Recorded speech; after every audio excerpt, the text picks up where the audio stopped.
தேவ சித்தம் செய்ய இயேசுவின் ஜெபம் என்ற தலைப்பின் கீழாக இன்றைக்கு நாம் பார்க்க போகின்றோம். ஆண்டவராகிய இயேசு கிறிஸ்துவின் வாழ்க்கை நமக்கு முன்னுதாரணமான ஒரு வாழ்க்கையாக இருந்தது. அதிலும் விசேஷமாக அவருடைய ஜெப வாழ்க்கை நமக்கு மிகவும் மிகவும் அவசியமான முன்னுதாரணமாக இருக்கிறது. அநேக நேரத்தில் முழு இரவு நேரம் முழுவதும் ஜெபத்திலே செலவு செய்கிறார்.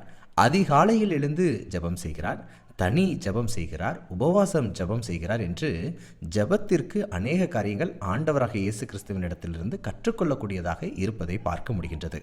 இதிலும் அவர் மரிப்பதற்கு சற்று முன்பதாக கெத்சமனே தோட்டத்தில் ஏறெடுத்த அந்த பிதாவின் சித்தத்திற்கான ஜெபம் நம் வாழ்க்கையில் நாம் கற்றுக்கொள்ள வேண்டிய அவசிய ஜெபமாக இருக்கிறது.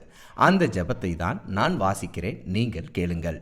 மத்தேயு 26:39 சற்று அப்புறம் போய் முகங்குப்புற விழுந்து, என் பிதாவே, இந்த பாத்திரம் என்னை விட்டு நீங்கக்கூடுமானால் நீங்கும்படி செய்யும், ஆகிலும் என் சித்தத்தின்படி அல்ல உம்முடைய சித்தத்தின்படியே ஆக கடவது என்று ஜெபம் பண்ணினார்.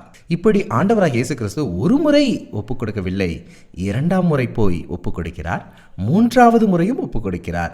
மூன்றாவது முறையும் ஒப்புக் கொடுத்தார் என்பதற்கான அழகிய வசனத்தை நான் வாசிக்கின்றேன். மத்தேயு 26:44 அவர் மறுபடியும் அவர்களை விட்டு போய் மூன்றாம் தரமும் அந்த வார்த்தைகளையே சொல்லி ஜெபம் பண்ணினார்.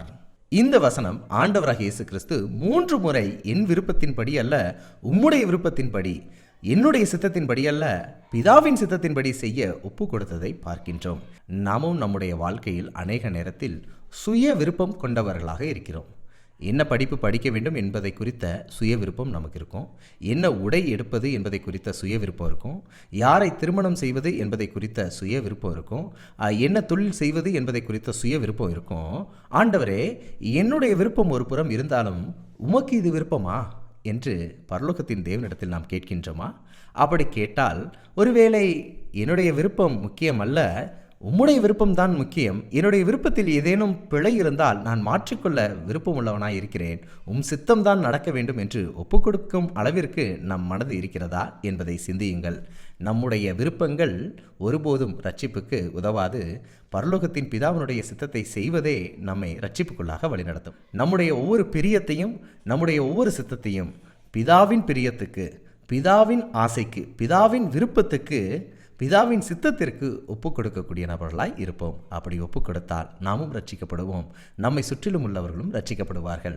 பிதாவின் சித்தம் உங்கள் வாழ்க்கையில் நிறைவேறட்டும். இப்படிப்பட்ட வேதாகம ஆச்சரியங்களை தெரிந்து கொள்ள எங்களுடைய சேனலை சப்ஸ்கிரைப் பண்ணுங்க.